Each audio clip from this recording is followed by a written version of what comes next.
ನಮಸ್ಕಾರ ಸ್ನೇಹಿತರೆ, ಎಲ್ರಿಗೂ ಲಕ್ಷ್ಮೀ ಸಾಗರ್ ಕನ್ನಡ ವ್ಲಾಗ್ಸ್ಗೆ ಸ್ವಾಗತ. ನಾನು ನಿಮ್ಮ ಲಕ್ಷ್ಮಿ. ನಾನಿವತ್ತೊಂದು ಸಮ್ಮರ್ ಸ್ಪೆಷಲ್ ಆ್ಯಂಡ್ ಈಸಿಯಾಗಿ ಟೇಸ್ಟಿಯಾಗಿ ಕರ್ಡ್ ರೈಸ್ ಮಾಡೋದು ಹೇಗೆ ಅಂತ ಹೇಳ್ಕೊಡ್ತೀನಿ. ಆಲ್ಮೋಸ್ಟ್ ಆಲ್ ಎಲ್ರಿಗೂ ಗೊತ್ತಿರುತ್ತೆ, ಆದರೆ ನಾನು ನನ್ನ ಸ್ಟೈಲಲ್ಲಿ ಮತ್ತು ಕ್ರೀಮಿಯಾಗಿರೋ ಕರ್ಡ್ ರೈಸ್ ಹೇಗೆ ಮಾಡೋದು ಅಂತ ಹೇಳ್ಕೊಡ್ತೀನಿ. ತುಂಬ ಚೆನ್ನಾಗಿರುತ್ತೆ. ಈ ಬೇಸಿಗೆಯಲ್ಲಂತೂ ಈ ಅನ್ನ ಸಾಂಬಾರೆಲ್ಲ ತಿನ್ನೋಕೆ ಇಷ್ಟ ಇರೋಲ್ಲ. ಈ ಮಧ್ಯಾಹ್ನದ ಹೊತ್ತು ಬಿಸಿಲಲ್ಲಿ ತಂಪಾಗಿರೋ ಒಂದು ಮೊಸರನ್ನ ತಿಂದರೆ ಸಾಕಪ್ಪ ಅಂತ ಅನ್ನಿಸ್ತಾ ಇರುತ್ತೆ. ಆ ಥರ ಮತ್ತು ಬ್ಯಾಚುಲರ್ ಕೂಡ ಅಷ್ಟೇ, ತುಂಬ ಚೆನ್ನಾಗಿ ನಾವು ಮನೇಲಿ ನಮ್ಮ ತಾಯಿ ಮಾಡಿಕೊಡೋ ರೀತಿಯೇ ತಿನ್ನಬೇಕಂತ ಅನ್ನಿಸ್ತಾ ಇರೋರು ಈ ರೀತಿ ನಾನು ಮಾಡೋ ಸ್ಟೈಲಲ್ಲಿ ಒಂದ್ಸಲ ನೀವು ಟ್ರೈ ಮಾಡಿ, ನೀವೇ ನನಗೆ ಕಮೆಂಟ್ ಮುಖಾಂತರ ತಿಳಿಸ್ತೀರ ಆವಾಗ ಎಷ್ಟು ಚೆನ್ನಾಗಿತ್ತು ಕರ್ಡ್ ರೈಸ್ ಅಂತ. ಬನ್ನಿ, ಈ ಮೊದಲು ಈ ಕರ್ಡ್ ರೈಸ್ಗೆ ಏನೇನು ಇಂಗ್ರೀಡಿಯೆಂಟ್ಸ್ ಬೇಕು ಅಂತ ನೋಡ್ಕೊಂಡು ಬರೋಣ. ಮೊದಲು ನಾನಿಲ್ಲಿ ಒಂದು 1/4 ಕಪ್ಪಷ್ಟು ಸೌತೆಕಾಯಿನ ಸಿಪ್ಪೆ ತೆಗೆದು ಸಣ್ಣ ಸಣ್ಣದಾಗಿ ಕಟ್ ಮಾಡಿ ಇಟ್ಕೊಂಡಿದ್ದೀನಿ. ಮತ್ತು ಒಂದು ಬೌಲಷ್ಟು ಮೊಸರನ್ನ ತೆಗೆದಿಟ್ಕೊಂಡಿದ್ದೀನಿ. ಮತ್ತು ಇಲ್ಲಿ ಸ್ವಲ್ಪ ಕ್ಯಾರೆಟು ಮತ್ತು ಸ್ವಲ್ಪ ದ್ರಾಕ್ಷಿ ತೊಗೊಂಡಿದ್ದೀನಿ. ಇವಾಗ ದ್ರಾಕ್ಷಿ ಸೀಸನ್, ದ್ರಾಕ್ಷಿ ಸಿಗುತ್ತೆ, ನೀವು ಇದ್ರೆ ಹಾಕೋಬೋದು, ಇಲ್ಲಾಂದರೆ ದಾಳಿಂಬೆ ಕೂಡ ಸೇರಿಸ್ಕೋಬೋದು. ಜೊತೆಗೆ ಸ್ವಲ್ಪ ಕೊತ್ತಂಬರಿ ಸೊಪ್ಪು, ಒಗ್ಗರಣೆಗೆ ಸ್ವಲ್ಪ ಕರಿಬೇವು, ಮತ್ತು ಒಂದು 1/4 ಟೇಬಲ್ ಸ್ಪೂನ್ ಜೀರಿಗೆ, ಮತ್ತು 1/4 ಟೇಬಲ್ ಸ್ಪೂನ್ ಸಾಸಿವೆ, ಮತ್ತು ಒಂದು ಅರ್ಧ ಟೇಬಲ್ ಸ್ಪೂನ್ ಕಡಲೆಬೇಳೆ, ಉದ್ದಿನಬೇಳೆ, ಮತ್ತು ಒಂದು ಒಣಗಿದ ಮೆಣಸಿನ್ಕಾಯಿ, ಮತ್ತು ಇದು ಅನ್ನ ಆಲ್ರೆಡಿ ಮಾಡಿಟ್ಕೊಂಡಿದ್ದೀನಿ. ನೀವು ಬೇಕಾದ್ರೆ ರಾತ್ರಿ ಮಿಕ್ಕಿರೋ ಅನ್ನದಲ್ಲಿ ಕೂಡ ಮಾಡ್ಕೋಬೋದು, ಇಲ್ಲ ಬಿಸಿ ಅನ್ನ ಸ್ವಲ್ಪ ತಣ್ಣಗಾದ್ಮೇಲೆ ಮಾಡ್ಕೊಳ್ಳಿ, ತುಂಬ ಚೆನ್ನಾಗಿರುತ್ತೆ. ಮೊದಲನೇದಾಗಿ ಸ್ನೇಹಿತರೆ, ನಾನು ನಿಮ್ಗೆ ಆಗಲೇ ಹೇಳ್ದಂಗೆ ಇದು ಮೊಸರನ್ನ ಬಂದು ಕ್ರೀಮಿಯಾಗಿರಬೇಕು. ಅಂದರೆ ಮೊಸರು ತಿಂತಾಯಿದ್ರೆ ನಮಗೆ ತುಂಬ ಚೆನ್ನಾಗಿ ಒಂಥರ ಟೆಕ್ಸ್ಚರು ಬಾಯಿಗೆ ಚೆನ್ನಾಗಿ ಕೊಡಬೇಕು ಅಂದರೆ ಈ ಥರ ವಿಸ್ಕ್ ಮಾಡ್ಕೋಬೇಕು, ಅಂದರೆ ಚೆನ್ನಾಗಿ ಕಡ್ಕೋಬೇಕು. ಈ ಥರದೊಂದು ಬರುತ್ತಲ್ಲ ಅದರಲ್ಲಿ, ಆಗ ಮೊಸರಲ್ಲಿ ಯಾವುದೇ ರೀತಿ ಲಮ್ಸ್ ಇರೋಲ್ಲ. ಈಗ ಮೊಸರು ಒಂದು ಸ್ವಲ್ಪ ಲೈಟಾಗಿ ಉಂಡೆ ಥರ ಇರುತ್ತಲ್ವ, ನೀವು ಹಾಕಬೇಕಾದ್ರೆ ಆ ಥರ ಇರೋಲ್ಲ. ಈ ಥರ ಚೆನ್ನಾಗಿ ವಿಸ್ಕ್ ಮಾಡಿಕೊಂಡ್ರೆ ಮೊಸರು ಒಳ್ಳೆ ಕ್ರೀಮಿ ಟೆಕ್ಸ್ಚರ್ ಥರ ಬರುತ್ತೆ. ನಾವು ಆವಾಗ ಅನ್ನಕ್ಕೆ ಕಲಿಸಿದಾಗ ಚೆನ್ನಾಗಿ ಬ್ಲೆಂಡ್ ಆಗುತ್ತೆ, ತಿನ್ನೋದಕ್ಕೂ ಅಷ್ಟೇ ತುಂಬ ಚೆನ್ನಾಗಿರುತ್ತೆ. ನೀವು ಅಷ್ಟೇ ಮೊಸರನ್ನಕ್ಕೆ ಯಾವಾಗಲೂ ಡೈರೆಕ್ಟ್ ಮೊಸರು ಹಾಕಿ ಕಲಿಸ್ಬೇಡಿ. ಈ ಥರ ಒಂದು ಬಟ್ಲಿಗೆ ಹಾಕ್ಕೊಂಡು ಚೆನ್ನಾಗಿ ಈ ಥರ ಒಂದು 2 to 3 ಮಿನಿಟ್ಸ್ ಮಾಡಿದ್ರೆ ಸಾಕು. ನಿಮಗೆ ಗೊತ್ತಾಗ್ತಾ ಇರುತ್ತೆ ಆವಾಗ ಆ ಮೊಸರು ಟೆಕ್ಸ್ಚರ್ ಚೇಂಜ್ ಆಗ್ತಾ ಇರ್ತದೆ. ಆ ಟೆಕ್ಸ್ಚರ್ ಚೇಂಜ್ ಆದಾಗಲೇ ನೋಡಿ ಇವಾಗ ಎಷ್ಟು ಚೆನ್ನಾಗಿರುತ್ತೆ ಅಂದರೆ ಈ ಮೊಸರು ಯೂಸ್ ಮಾಡಿದ್ರೆ. ಆಮೇಲೆ ನಿಮಗೂ ಗೊತ್ತಾಗುತ್ತೆ ಯಾವಾಗ ಟೆಕ್ಸ್ಚರ್ ಚೇಂಜ್ ಆಗುತ್ತೆ ಅಂತ. ನಾವು ಹಾಕಿದಾಗ ಮೊಸರು ಯಾವ ಥರ ಇರುತ್ತೆ, ಮತ್ತು ಈ ಥರ ಒಂದು 2 to 3 ಮಿನಿಟ್ಸ್ ಇದನ್ನ ವಿಸ್ಕ್ ಮಾಡಿದಾಗ ಯಾವ ಥರ ಆಗುತ್ತೆ ಅಂತ ನೋಡಿ. ಇವಾಗ ನಿಮಗೆ ಕಾಣಿಸ್ತಾ ಇರ್ಬೋದು, ನಾನು ಒಂದು 2 ರಿಂದ 3 ನಿಮಿಷ ವಿಸ್ಕ್ ಮಾಡಿದ್ದೀನಿ. ವಿಸ್ಕ್ ಮಾಡಿ ನಿಮಗೆ ತೋರಿಸ್ತಾ ಇದ್ದೀನಿ ಯಾವ ಥರ ಟೆಕ್ಸ್ಚರ್ ಚೇಂಜ್ ಆಗಿದೆ ಮೊಸರು ಅಂತ. ಈಗ ಇದಾಗಿದೆ, ನಾನು ಈಗ ಇದನ್ನು ಒಗ್ಗರಣೆ ಮಾಡ್ಕೊಳ್ಳೋಣ ಬನ್ನಿ. ಇದು ಸಿಂಪಲ್ ಸ್ನೇಹಿತರೆ, ಜಾಸ್ತಿ ಇಂಗ್ರೀಡಿಯೆಂಟ್ಸ್ ಏನೂ ಇಲ್ಲ, ಮತ್ತು ಆರಾಮಾಗಿ ನಾವು ನಾರ್ಮಲಾಗಿ ಯಾವ ಥರ ಎಲ್ಲದಕ್ಕೂ ಒಗ್ಗರಣೆ ಹಾಕೋತೀವೋ ಅದೇ ಥರ. ಬಟ್ ಏನಂತಂದರೆ ನಾನು ಇಲ್ಲಿ ಒಂದು ಸ್ವಲ್ಪ ಎಕ್ಸ್ಟ್ರಾ ಏನಂತಂದರೆ ಕ್ಯಾರೆಟ್ ತುರಿ ಎಲ್ಲ ಹಾಕೋತಾ ಇದ್ದೀನಿ. ನೀವೆಲ್ಲ ಏನೇ ಬೇಡ ಅಂದರೂ ಜಸ್ಟ್ ಒಂದು ಸಾಸಿವೆ, ಜೀರಿಗೆ, ಕರಿಬೇವು, ಒಣಗಿದ ಮೆಣಸಿನ್ಕಾಯಿ ಇಷ್ಟು ಹಾಕ್ಕೊಂಡ್ರು ಕೂಡ ಮೊಸರನ್ನ ಚೆನ್ನಾಗಿ ಕಡಿದ್ಬಿಟ್ಟು ಹಾಕ್ಕೊಂಡ್ರು ಕೂಡ ಅದು ಕೂಡ ತುಂಬ ಚೆನ್ನಾಗಿ ಬರುತ್ತೆ. ಈ ಥರ ಎಕ್ಸ್ಟ್ರಾ ಫ್ಲೇವರ್ಫುಲ್ಲಾಗಿ ರಿಚ್ಚಾಗಿ ಕರ್ಡ್ ರೈಸ್ ಬೇಕು ಅಂತಂದರೆ ಈ ಥರ ಬೇರೆ ಇಂಗ್ರೀಡಿಯೆಂಟ್ಸ್ ಆ್ಯಡ್ ಮಾಡ್ಬೋದು. ಮತ್ತು ನಾನಿಲ್ಲಿ 1 ಟೇಬಲ್ ಸ್ಪೂನಷ್ಟು ಆಯಿಲ್ ಹಾಕ್ಕೊಂಡಿದ್ದೀನಿ. ನೀವು ಆಯಿಲ್ ಸ್ವಲ್ಪ ಕಮ್ಮಿನೇ ಹಾಕ್ಕೊಳ್ಳಿ, ಮೊಸರನ್ನಕ್ಕೆ ಎಣ್ಣೆ ಜಾಸ್ತಿ ಇದ್ದರೆ ತಿನ್ನೋಕ್ಕೆ ಚೆನ್ನಾಗಿರಲ್ಲ. ಸೊ ಯಾವಾಗಲೂ ಮೊಸರನ್ನಕ್ಕೆ ಎಣ್ಣೆ ಸ್ವಲ್ಪ ಕಮ್ಮಿ ಹಾಕ್ಕೊಳ್ಳಿ. ನಾನಿಲ್ಲಿ 1 ಟೇಬಲ್ ಸ್ಪೂನಷ್ಟು ಆಯಿಲ್ ಹಾಕ್ಕೊಂಡಿದ್ದೀನಿ. ಇದು ಸ್ವಲ್ಪ ಕಾದ್ಮೇಲೆ ಇದಕ್ಕೆ ನಾನು ಆಗಲೇ ತೊಗೊಂಡಿದ್ನಲ್ಲ ಸಾಸಿವೆ, ಜೀರಿಗೆ, ಅದೆರಡು ಹಾಕೋತಾ ಇದ್ದೀನಿ. ಈ ಮೊಸರನ್ನಕ್ಕೆ ಜೀರಿಗೆ ಹಾಕೋದ್ರಿಂದ ಟೇಸ್ಟ್ ತುಂಬ ಚೆನ್ನಾಗಿರುತ್ತೆ, ಮಧ್ಯದಲ್ಲಿ ಜೀರಿಗೆ ಸಿಗ್ತಾ ಇದ್ದರೆ. ಈಗ ಇದೊಂದು ಸ್ವಲ್ಪ ಚೆನ್ನಾಗಿ ಸಿಡಿದ್ಮೇಲೆ ಇದಕ್ಕೆ ಒಂದೊಂದಾಗಿ ಬೇರೆ ಇಂಗ್ರೀಡಿಯೆಂಟ್ಸ್ ಆ್ಯಡ್ ಮಾಡೋಣ.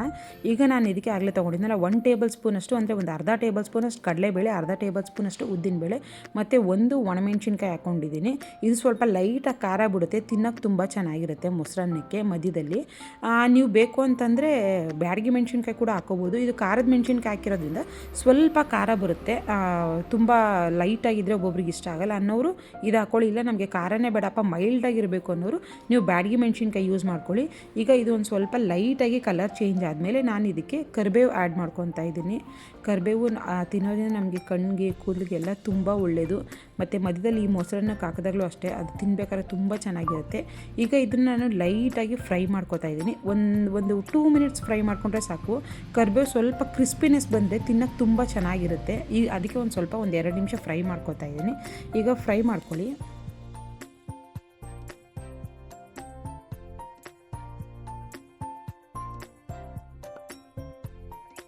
ಈಗ ನಾನು ಫ್ಲೇಮ್ನ ಕಮ್ಮಿ ಇಟ್ಕೊಂಡಿದ್ದೀನಿ ಸ್ನೇಹಿತರೆ. ಈಗ ಇದಕ್ಕೆ ಸೌತೆಕಾಯಿ ಆ್ಯಡ್ ಮಾಡ್ಕೊತಾ ಇದ್ದೀನಿ.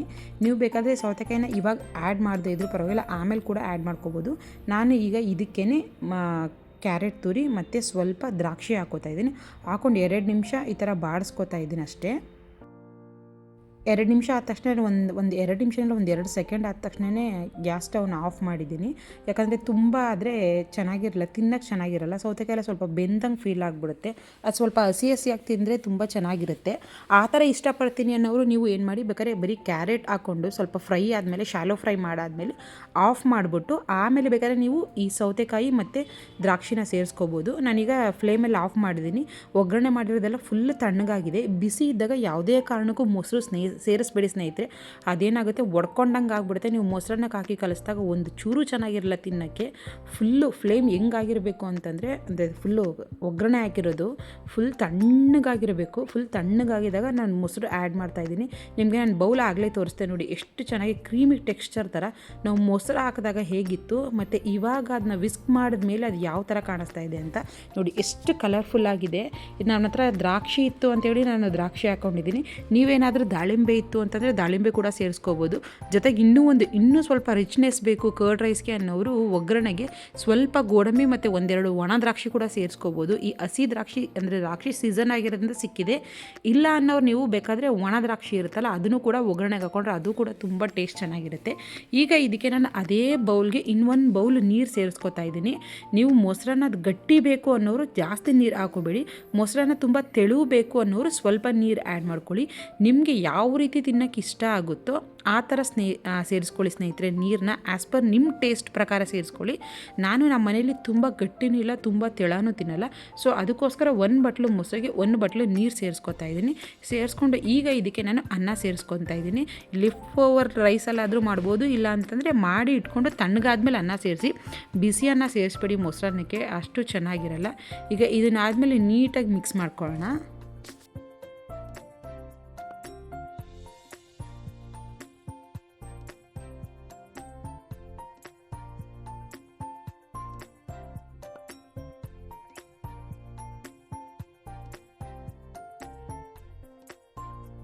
ಈಗ ಇದಕ್ಕೆ ಫಸ್ಟು ಒಂದು ಸ್ವಲ್ಪ ಉಪ್ಪು ಸೇರಿಸ್ಕೊಳ್ಳೋಣ. ಉಪ್ಪು ಯಾವಾಗಲೂ ಫಸ್ಟ್ ಸ್ವಲ್ಪನೇ ಹಾಕಿರಿ.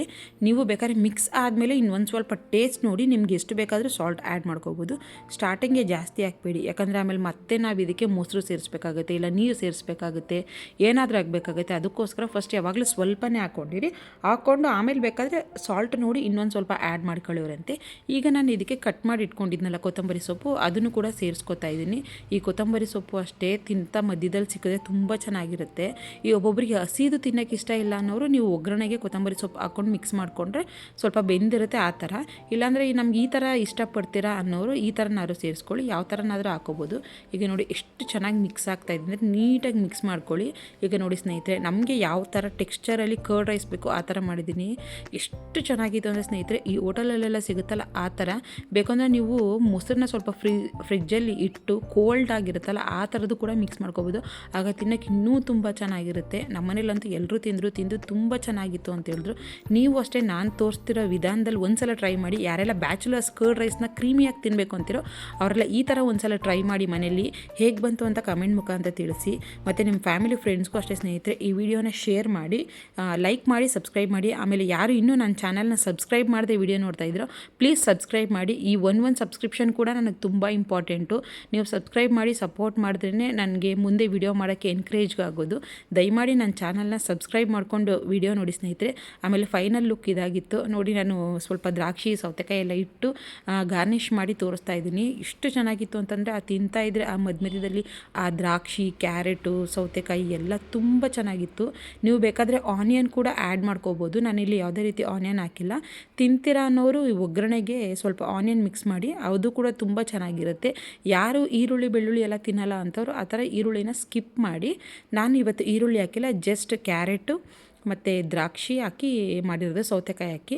ನೀವು ಬೇಕು ಅಂದರೆ ಆನಿಯನ್ ಆ್ಯಡ್ ಮಾಡ್ಕೊಳ್ಳಿ, ಅದು ಇನ್ನೂ ಫ್ಲೇವರ್ ಬೇರೆ ಥರ ಬರುತ್ತೆ, ತುಂಬ ಚೆನ್ನಾಗಿರುತ್ತೆ. ಇದಾಗಿತ್ತು ಇವತ್ತಿನ ವಿಡಿಯೋ ಸ್ನೇಹಿತರೆ. ಇನ್ನೂ ಯಾರೆಲ್ಲ ನನ್ನ ಚಾನಲ್ನ ಸಬ್ಸ್ಕ್ರೈಬ್ ಮಾಡಿಲ್ಲೋ ಅವರೆಲ್ಲ ಸಬ್ಸ್ಕ್ರೈಬ್ ಮಾಡ್ಕೊಂಡು ವಿಡಿಯೋ ನೋಡಿ. ಮತ್ತು ಈ ವಿಡಿಯೋನ ನಿಮ್ಮ ಫ್ಯಾಮಿಲಿ ಫ್ರೆಂಡ್ಸ್ ಜೊತೆಗೆ ಶೇರ್ ಮಾಡಿ. ನೀವು ಈ ಥರ ನನ್ನ ಮಾಡಿರೋ ಡಿಶಸ್ನ ಟ್ರೈ ಮಾಡಿದರೆ ನನಗೆ ಕಮೆಂಟ್ ಮುಖಾಂತರ ತಿಳಿಸಿ ಹೇಗೆ ಬಂತು ಅಂತ. ನಾಳೆ ಮತ್ತೆ ಇನ್ನೊಂದು ವಿಡಿಯೋದಲ್ಲಿ ನಾನು ನಿಮ್ಮನ್ನ ಭೇಟಿ ಆಗ್ತೀನಿ. ಮತ್ತು ನಿಮಗೂ ಯಾವುದಾದ್ರೂ ರೆಸಿಪೀಸ್ ಬೇಕು ಅಂದರೆ ಕಮೆಂಟ್ ಮುಖಾಂತರ ತಿಳಿಸಿ, ನಾನು ನಿಮಗೆ ಮಾಡಿ ತೋರ್ಸೋಕ್ಕೆ ಇಷ್ಟಪಡ್ತೀನಿ. ನನ್ನ ವಿಡಿಯೋನ ಇಷ್ಟೋ ತನಕ ನೋಡಿದ್ದಕ್ಕೆ ಧನ್ಯವಾದಗಳು ಸ್ನೇಹಿತರೆ. ಮತ್ತೆ ನಾಳೆ ಹೊಸ ರೆಸಿಪಿ ಜೊತೆಗೆ ಲಕ್ಷ್ಮೀ ಸಾಗರ್ ಕನ್ನಡ ವ್ಲಾಗ್ಸ್ ನಿಮ್ಮ ಮುಂದೆ ಬರ್ತೀನಿ. ಧನ್ಯವಾದಗಳು.